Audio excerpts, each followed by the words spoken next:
Change is one of the few constants in life and work. Yet, anyone who's tried to lead change knows this truth. People respond to it in profoundly different ways. Some welcome it as an opportunity, others resist it, fearing loss or uncertainty. Many find themselves somewhere in between, curious but cautious. The success of any transformation, whether in organization or in someone's personal life, depends less on the change itself and more on how well we understand and support the people experiencing it. That's why I'm excited to speak with Dr. Ryan Madigan. Dr. Madigan is a licensed clinical psychologist in 42 states and the founder and director of the Boston Child Studies Center, with clinics in Boston, Los Angeles, and Portland, Maine. His career has spanned Harvard Medical School, McLean Hospital, and Boston University, where he's helped shape groundbreaking approaches to treating trauma, anxiety, depression, and other emotional disorders.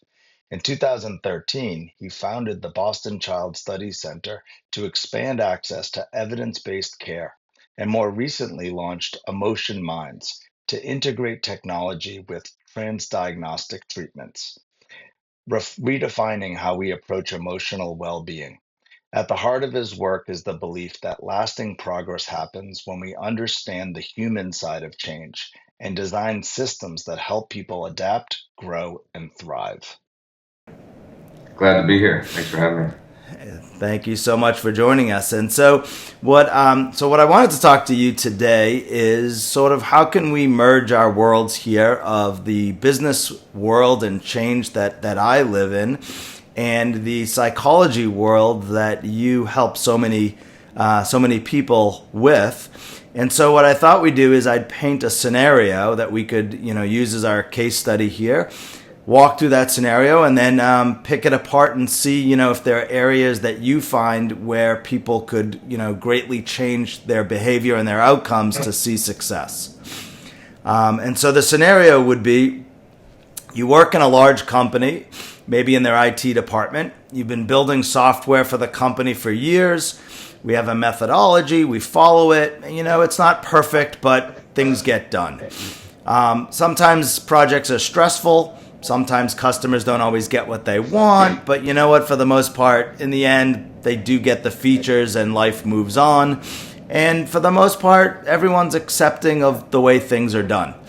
And here I come. In walks Todd, the change consultant, and we're going to introduce something completely new. Brand new methodology. Somebody obviously identified a need for change. We're not meeting demand. We're not predictable, quality issues. But overall, it's radically different from the way you've been doing it. And now we have a big change event. So when I teach, I talk a lot about the grief cycle, right? And walking through people of that shocking moment of the initial change and moving them to acceptance. And at this point, I'm sure, your smile indicates, right where these people are, that you've got people that are excited. You've got people that are scared. Sometimes you've got people looking for new jobs saying, this isn't for me.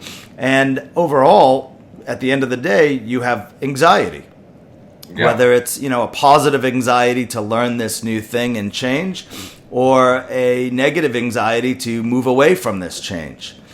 And so what I'd like to do is use this sort of basis to walk through a few scenarios and maybe merge how you've helped people deal with change in their lives to understand how we in the business world can create better outcomes.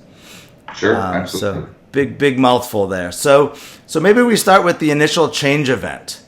What can you tell us when there's that sudden change and how people psychologically react to that, and maybe what people can use to get through it or around it? Mm-hmm. Sure.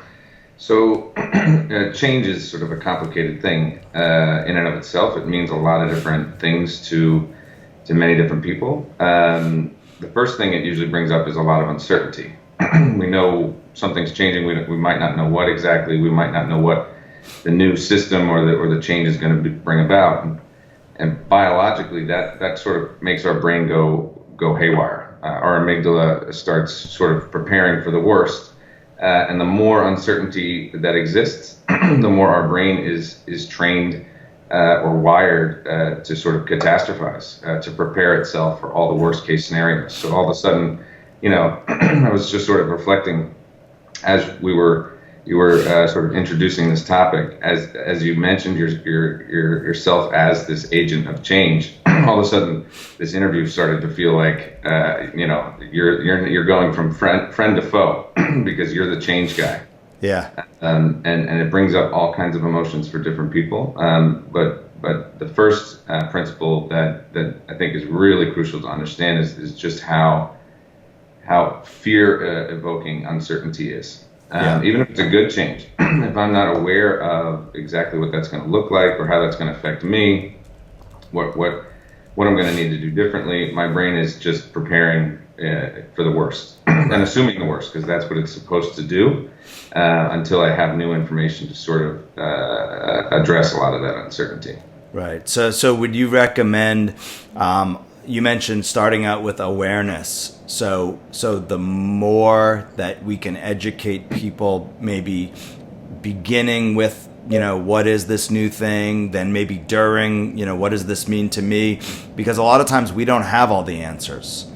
Yeah. Right. And so sort of, not to use the term lightly, but talking people off the ledge, right, is, oh my God, what does this mean to me? And sort of sharing with them, the more things unfold, the more we can communicate with them. Yeah, absolutely. I think, introducing anything new and trying to reduce uncertainty on a certain level is impossible because it takes time to get the information out, but I'm already fearing the worst because of the uncertainty. So one sort of simple or sort of straightforward strategy is to validate that I'm going to be talking about a lot of different things, and right now there's so much uncertainty for you all. It's inevitably going to bring up a lot of anxiety. So you're sort of naming it ahead of time, so that when people experience it, it's not necessarily a sign of a threat or something's wrong. It's expected. It's normal. It's understandable because you just said, hey, this is about to happen, and then as it happens, it's not quite as visceral. Right. So validating that anxiety is inevitable and that uncertainty is difficult, I think can go a really long way. Also, I think another thing that can happen with change, there's this sort of saying that I first heard working in substance use that comes from the AA world, that unsolicited advice is criticism in disguise. So for some people who weren't the decision makers who brought the consulting team in, change implies something's wrong, and people can take that personally. Right. People can sort of feel like, well, you're asking me to change something I'm doing, which implies what I'm doing is wrong, which can bring about a lot of defensiveness, shame, and understanding that process is likely to happen at least in a handful of people, if not almost everybody at first. It is pretty expected as well. Yeah, that's interesting because that is a lot of the reaction that I see, especially, you go into a training class where, okay, everyone knows it's coming. In walks, Todd the trainer, and I'm supposed to educate everyone on this, and I'm all excited, hey, this new methodology, I know it works, and this is what it's going to mean. And then I look around the room, and usually there's one person, standing there, arms crossed, you're not going to change me. Nope. So what would you do? So let's say that, you've educated, you've made it aware, hopefully you've made people aware of things. You've reduced some of this uncertainty you mentioned by validating their fears and, naming it ahead of time. So now you're in that classroom and you do have that guy standing there with their arms crossed. Obviously, I'm not going to focus on that one person in the class, but I can see already, what I have up against me. So what would you do, next if you still haven't, won that person over or gotten them into, this new way of thinking? Yeah, I think a lot of it happens on the front end, even before the education, even before, a lot of that initial information is shared, asking people what's working and not working,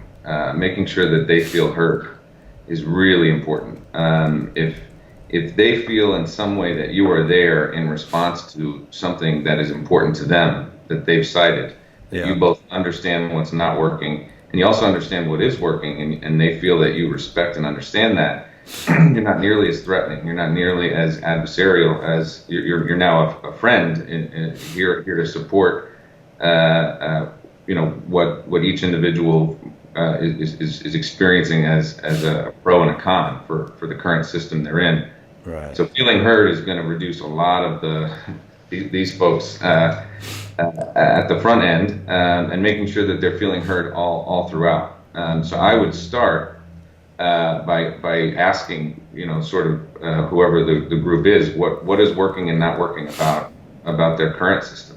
What do they like? What do they not like?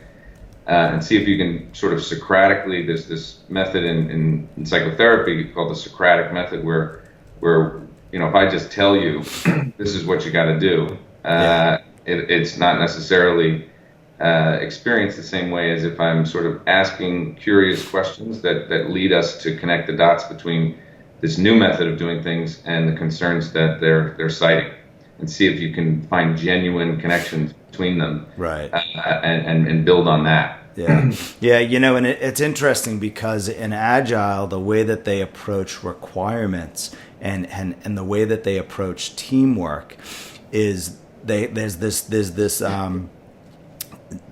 change where the old way of doing things, they call it command and control, right? Where a manager comes in and says, all right, I committed to this date, we'll be done by here.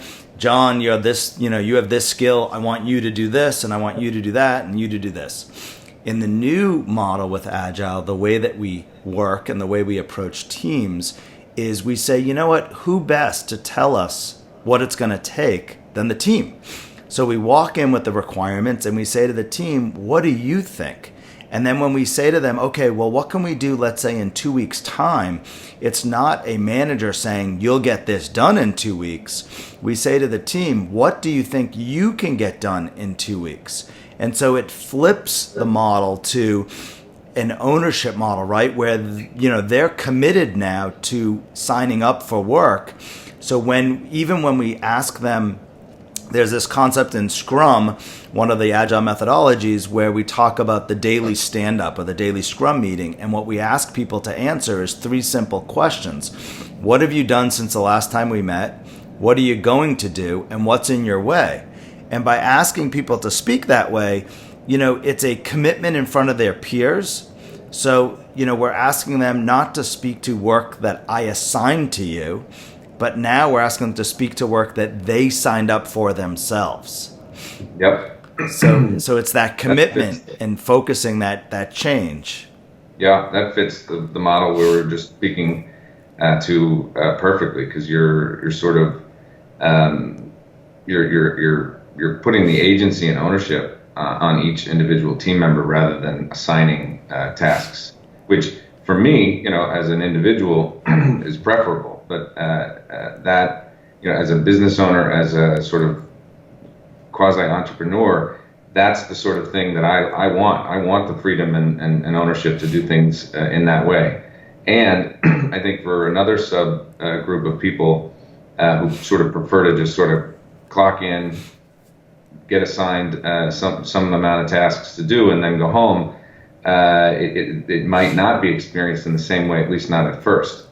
So again, going back to sort of understanding what each team member's concerns are, what their preferences are, and being able to validate those at the same time you're exploring and testing out this new system is going to be really important. Yeah, absolutely. So assuming you understand people and the way that they work, obviously we're dealing with people, so you can't assume everything. And so how, what are some of the tools that you use when you're trying to move somebody from point A to point B, whether it's a communication tool or, like we talked a little bit about the psychology of change, so we've made them aware. Maybe we've talked about, some of their fears. We haven't answered all their questions. And now how do I communicate with that person that, is still sitting there with their arms folded saying, this isn't going to work? Mm-hmm. I'd want to understand why they think it's not going to work. So if we think about it just an emotion regulation standpoint, the science of emotions. My actions are driven by thoughts and feelings, basically, and these the affect sort of that comes up, fear, anger, whatever it might be, is my brain trying to tell me something, and what I make of that signal largely determines how I respond. So if we assume or predict that to a certain extent, just about everybody's going to experience some anxiety about the unknown and about this change, we want to sort of we want to be one step ahead of the process. So Right. if I am listening to that person with their arms folded and understanding why they feel it's not going to work. And I can validate why that makes sense. I mean, the word validation is a little fluffy and within my own field, not my favorite term, but the principle underneath it, why a person's response, whether it's emotional or behavioral, makes perfect sense given their past experiences or the facts in front of them in the present moment, is going to provide them with an answer for why they're experiencing fear, for example. Yeah. That simultaneously discredits the worst case scenario. So for example, you come in, you're going to bring about change. I start feeling anxiety, and anxiety's function is to tell me that when there's a threat, right, to something important to me. And if I believe that just by experiencing that fear, that means that you and your system are a threat to me and my well-being, my mind is closed, and I'm just looking for loopholes and soft spots to press on to defend myself, because my fear is telling me that you and your system are a threat. But if I've heard that person, because this is one way of interpreting the fear response. Yeah. That meaning I assign to it is going to inform everything I do. So my arms are going to stay crossed. Yeah. But if I hear from that person why they feel it's not going to work, and I can validate why that makes perfect sense, then I've given them a different way of interpreting their fear that sort of loosens their mind to sort of re-engage with you. Does that make sense? Yeah, absolutely. So if we like role play an example here is, you're in the room and someone says, okay, I've read about this. I think it's the latest fad. Every 2 years we end up changing the process and we end up getting the same results.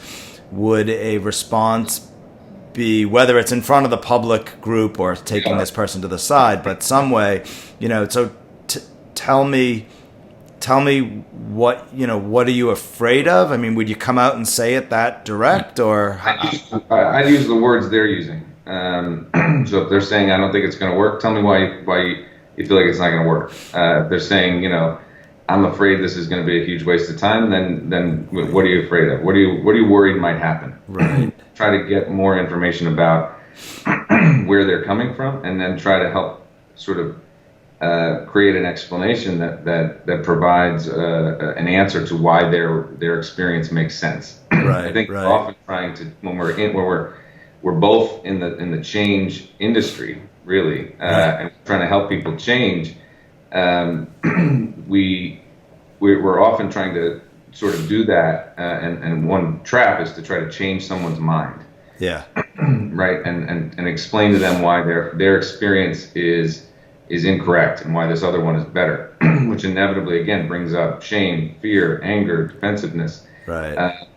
And truthfully, there is got to be wisdom to their experience, because the business has been doing it this way for some time. It can't be all bad, even if it could be improved. Right. And helping to create a narrative for why their experiences make sense turns off the other explanation, which is, this is a fad, you're going to waste your time, I'm going to get fired, whatever it might be. It gives them an opportunity to voice that concern, and for you to take it into account as you educate them on each step. Because if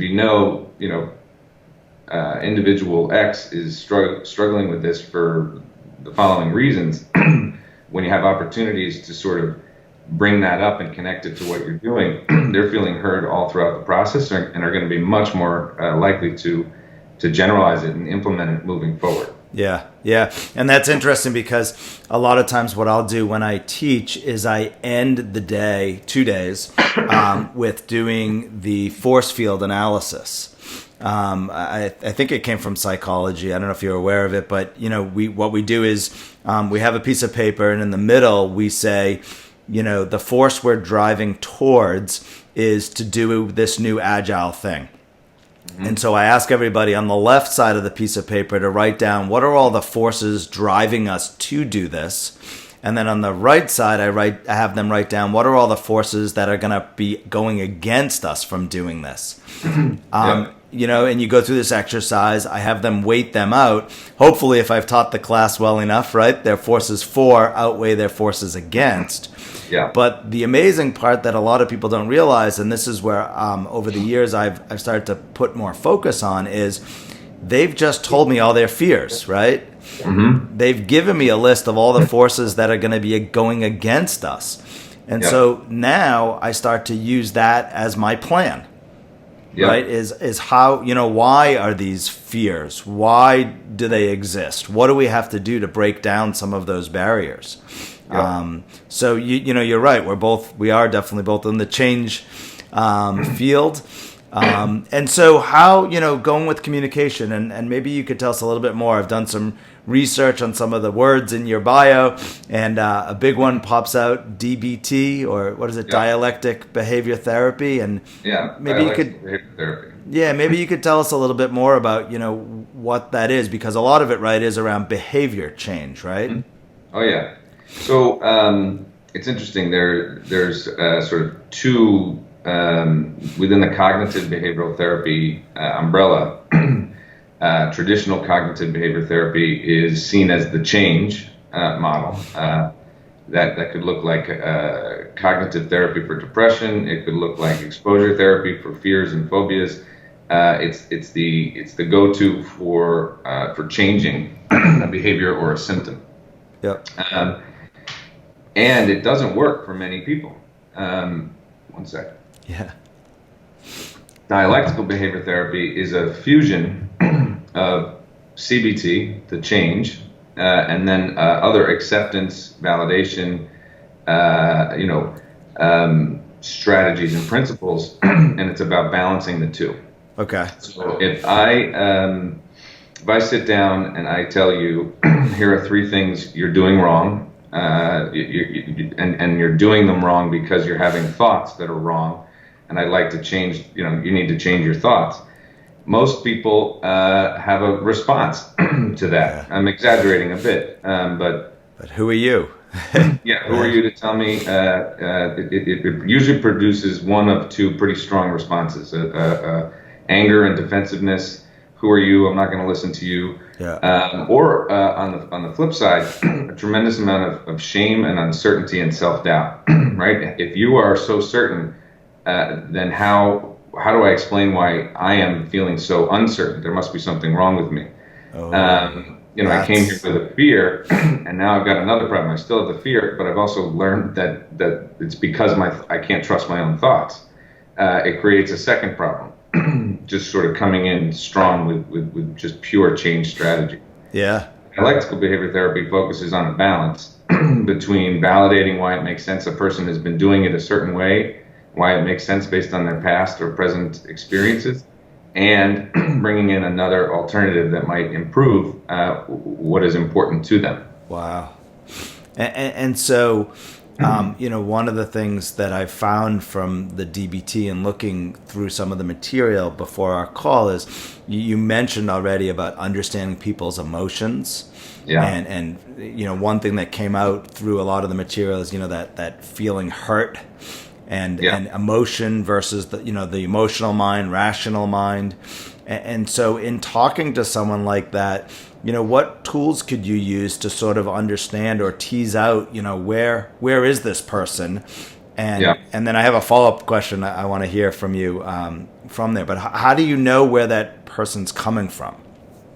So when I sit down and meet with any individual, I'm always sort of thinking about what they're saying and doing, both in front of me and what they're reporting on in their lives through the lens of each emotion. and understanding how fear tells me to avoid threats, anger tells me to defend from threats, sadness or hurt tells me I've lost something or become disconnected from something important to me.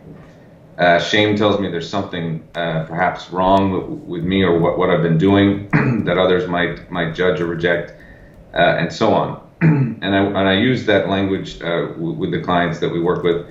But we need to understand how those emotions interact with one another. Yeah. So, sort of alluded to this earlier.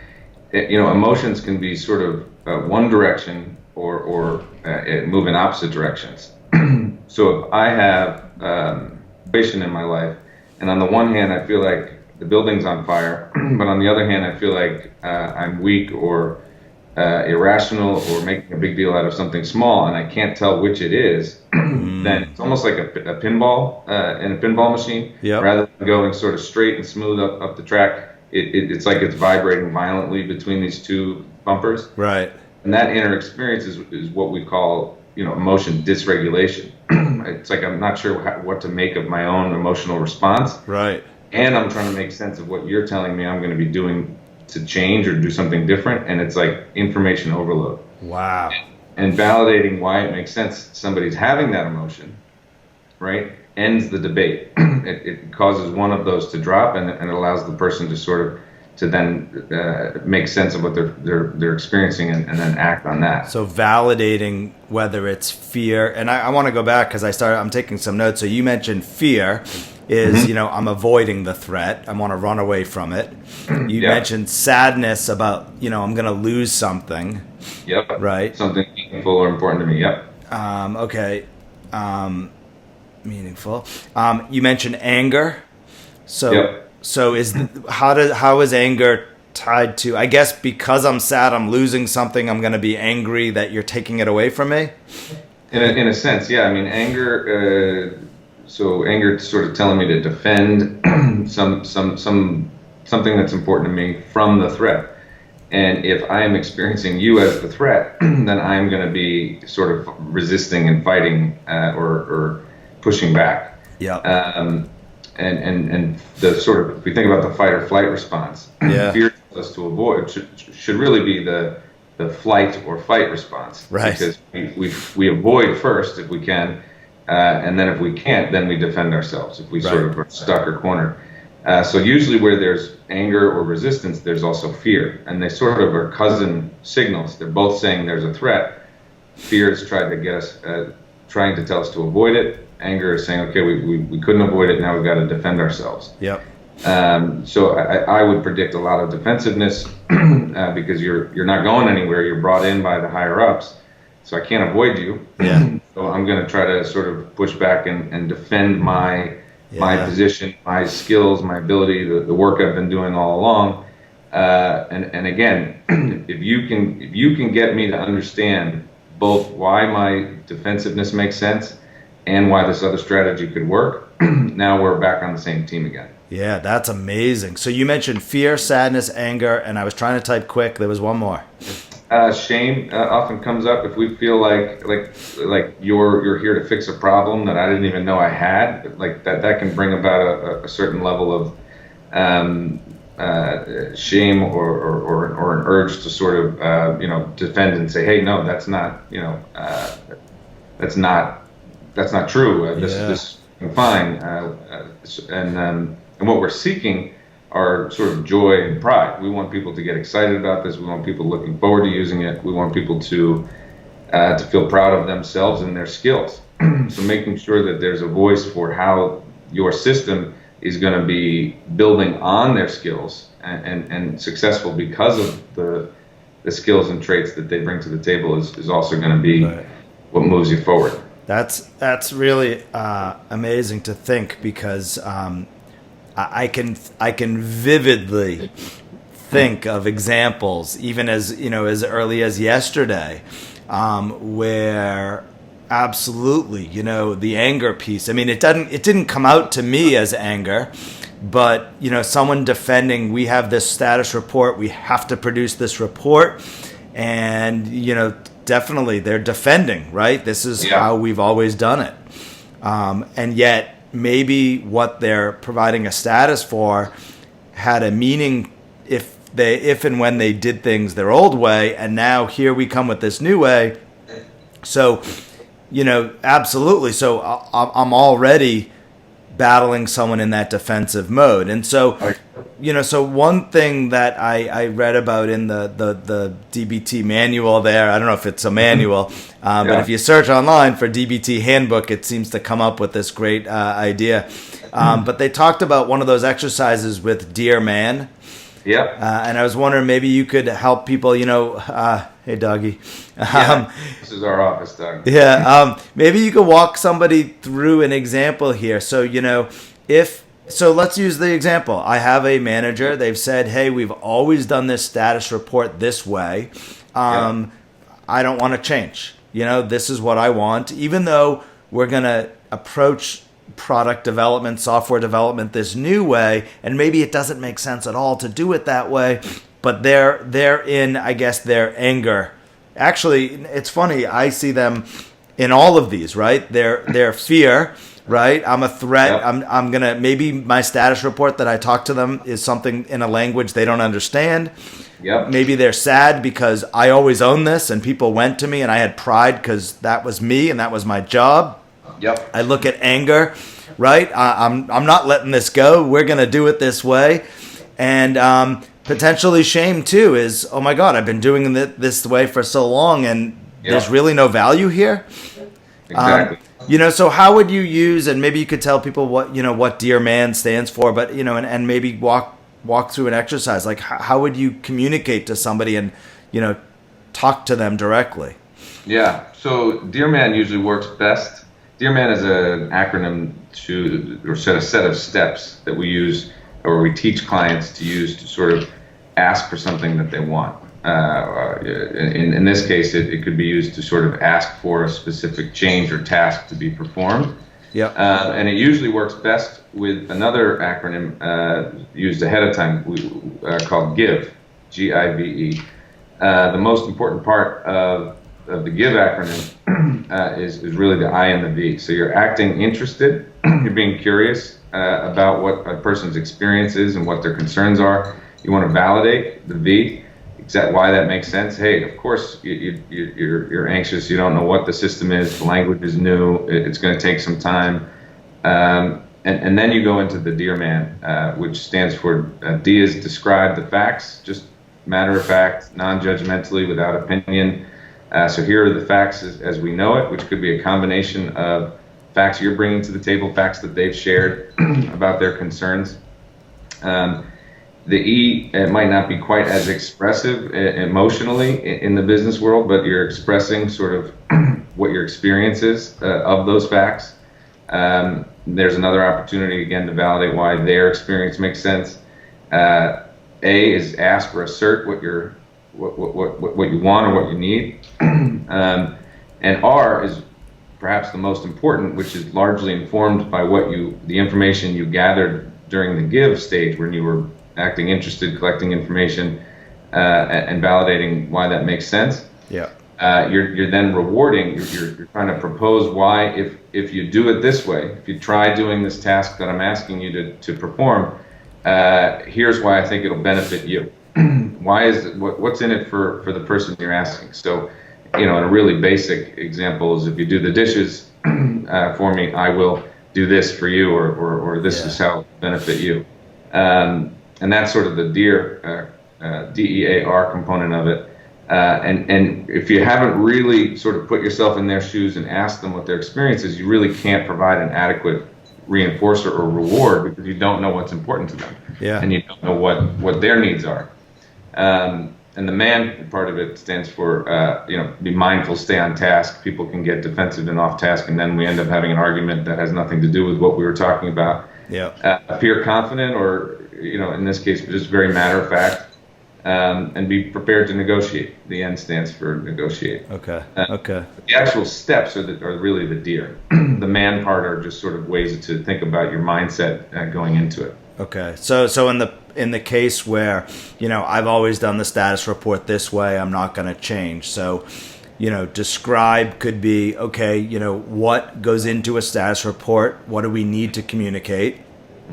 Right? The express could be, okay, in this new world, there's new metrics and new ways of communicating that we need to make people aware. The ask could be, would it be like, I want you to try this for a week or a month or something, and the reward would be, you'll get, a good view of what we're trying to do here. So, so you'll still get what you want. Would be how you? Yeah, it could be. Yeah, and again, the what you're asking for could look just like that. I want you to try it for a month, and we're gonna use data. I mean, one of the things that your system does such a good job of is you're collecting and using data to inform the process. Yeah. It isn't your opinion versus my opinion at the end of this month. We're going to look at the data, and we're going to be able to see from what they are reporting back, and what their performance and what their certain tasks, the data we're collecting on their tasks. We're going to be able to use that data to say, okay, hey, you know what, your concern was right. Yeah. It was an issue. I got to let her out for a second. Yeah. No, take your time.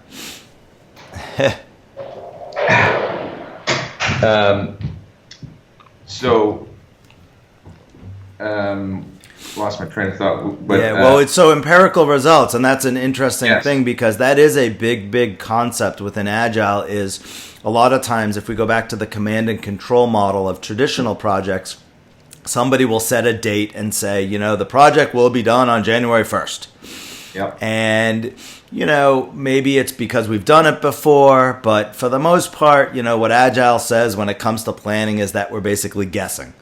Right? Yeah. And so what Agile does is Agile says, let's start up the team and get them to work together. We have some metrics that we can use to quantify what the team is producing. And so now, after the team completes, let's say 2 to 3 2-week increments of work, now we have a real metric that we can go after.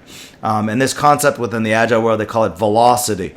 Mm-hmm. And it's interesting because the example I use a lot of times in my training is, the person that runs a 10-minute mile, you would never expect the coach to say, okay, starting tomorrow, we're going to run a 6-minute mile. Right. But yet we're perfectly fine in the business world of saying, we're going to be done in 2 months, but you have no metrics that justify, going after that. Yeah, totally. Yeah, I mean, and so using this dear man technique, could be a technique that people can use to communicate. But I think the important part that you stressed there too is the M in man, right? Is the mindfulness, and it's really interesting because there's a lot of projects out there right now in the business world where they talk about. I've read a book about conscious business, and a lot of it is they say like bringing your whole self to work.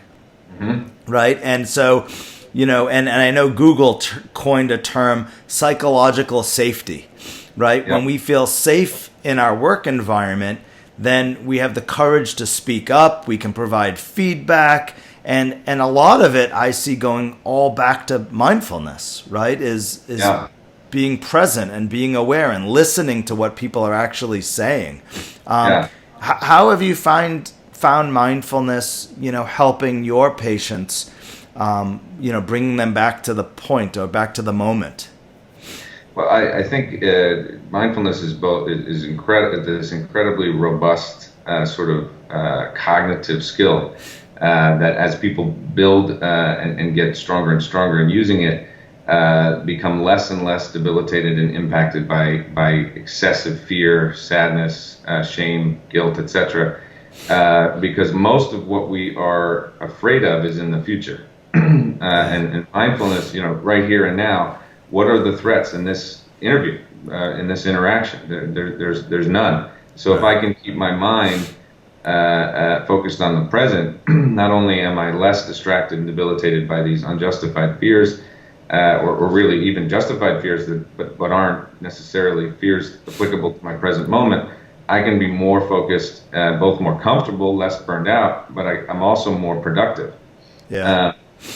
in reviewing the sort of procedures and tools that the sort of agile platform utilizes, one thing that I totally resonated with, the way in which the daily meetings and the task breakdowns and the predictions of time and the way all those things are done on the front end, Yeah. are inevitably going to bring about two results. The first is a tremendous amount of resistance, because you're asking people to do something new and different that is sort of, it's work that you do in order to prepare for the work that you're going to do. Yeah. So a lot of people, and this happens with our clients all the time, we're asking them to sort of create a plan, a set system, organize, plan and predict the time involved. That's 3 extra tasks that they might not have even been thinking they had to do. Yeah. And if you can, again, use all these strategies we've been talking about to get them through that resistance and using it and get to the other side, the second thing it's inevitably going to bring up is much higher rates of productivity and lower rates of burnout. Yeah. Because you're basically facilitating mindfulness. Yeah. If all of my tasks are broken down, every time my mind gets distracted by steps 2 through 15, I've got it written down visually, right? That's not my problem. I'm focused on one thing at a time, and that's going to enhance productivity tremendously. Yeah. Yeah. And I love that you were able to see that from some of the material I sent you, because I particularly love it as, we break work down into smaller pieces, but then we say to the team, once we start, the only thing you're going to focus on is what's in this list, and that's it. We're going to ignore everything else. And so in a sense, right, we're saying over the next 2 weeks, we're just going to focus on this. Therefore, we're not going to worry about the future. Right. Right. And I mean, that's almost the definition of mindfulness, right? Is we're going to be Exactly. present in the moment. And what Scrum and Agile techniques, I think, give you is that facility to have a place to worry about it in the future. There's meetings for that. There's planning meetings, and maybe that's why it works so well. And it's funny because I just read an article recently about apparently Warren Buffett has a close relationship with the pilot of his plane, and this guy now is talking about things that he's taught me. And one of the things he taught the pilot is he said, write down 25 things that you want to accomplish. He goes, now order them into the top 5 and rip the paper and only walk around with the top 5 and don't look at the others. He's like, because if you have 25 things to do, there's no way you're going to be able to focus on any of them at any one time. Exactly. Right? And so, yeah, it's really, really interesting. So, I think the whole fear, sadness, anger, shame thing is a huge point in how,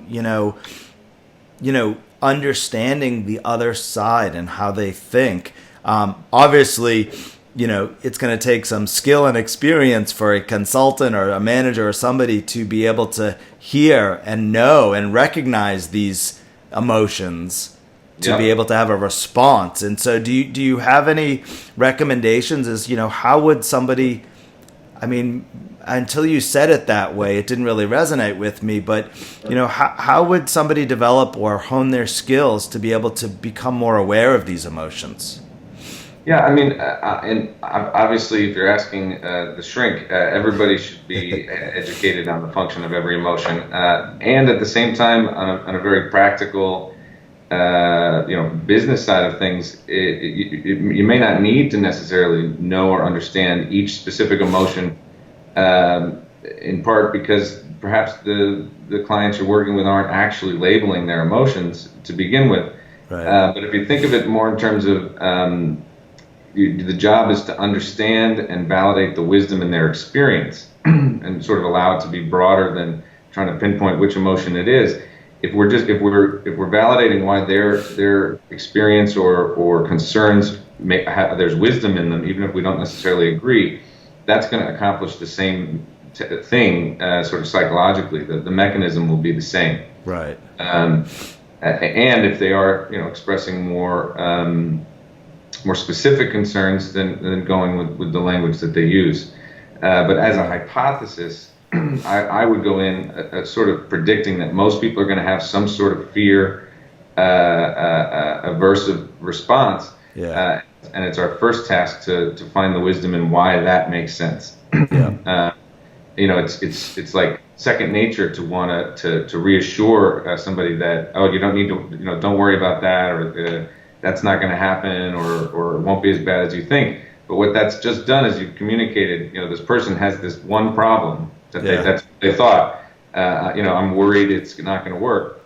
And without realizing it, by telling them that they don't need to be worried about that, you've created a second problem on top of it, which is, what's wrong with me that I thought that was a problem? Yeah. Yeah. So we think we're solving one problem, we're actually creating a second problem, and we haven't gotten anywhere near, the first problem. That's why this term validation can sometimes seem sort of fluffy outside of the therapy world. But if we understand it, as a mechanism of cognitive change, then we have the opportunity to kind of help somebody understand why their experience makes sense. Yep. And then that second sort of problem comes away, and they're more willing to talk to you about what the primary issue was. That's interesting. Yeah. I think I need another degree to go deeper on that one. Yeah, that's hard work. That is hard work. Because I find in my job that 90% of what I do is not the process itself.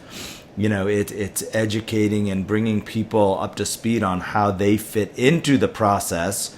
Exactly. And then the fears that they have with working this new way. How do we overcome them so that we can become productive? And that's exactly why, in a lot of my trainings, I've added the grief cycle right in there. And it's funny because as soon as I show the picture and I walk people through it and I use, my terminology with, the first, shock, of this event just happened, and like, it's amazing. Like, everyone in the room is smiling, they're like, oh my God, I can see them feeling this emotion. And I always tell them how, my job as a successful consultant and businessman is to get you to the acceptance phase. Yeah. And, the quicker the better, and, not so easy. No, but it's great that you're doing that, because that sort of, the group sort of universally smiling as you go through these stages of grief, that to me implies that they're feeling understood by you in that moment. Right. Right? If you're coming in and you're saying this change is better, it's going to be faster, and you're all going to love it, and there's no indication that it's going to create fear or grief of any kind, it sends people into a whirlwind. Yeah. But the fact that you're saying, hey, this is hard, this is gonna help, and you're gonna have all these experiences which are normal, it allows people to say, oh, okay, there's that normal thing that Todd said was going to happen. It's not, the building's not on fire. Right. It's that thing we knew was coming. Yeah. And people are able to sort of turn their minds to acceptance much more effectively. Yeah. Yeah. No, absolutely. Great. Well, I think I might be out of content. I could probably talk to you for another hour just on fear, sadness, anger, and shame, and techniques to move people through that. But I think we've reached the end. I really, really appreciate your time, and I hope we can do this again. I think my audience absolutely will get some value out of this, and probably go researching Dear Man and Give and DBT, and I think they can really benefit from it. Awesome. Yeah, I enjoyed it. All right. Thanks so much, Ryan. Oh, you're welcome.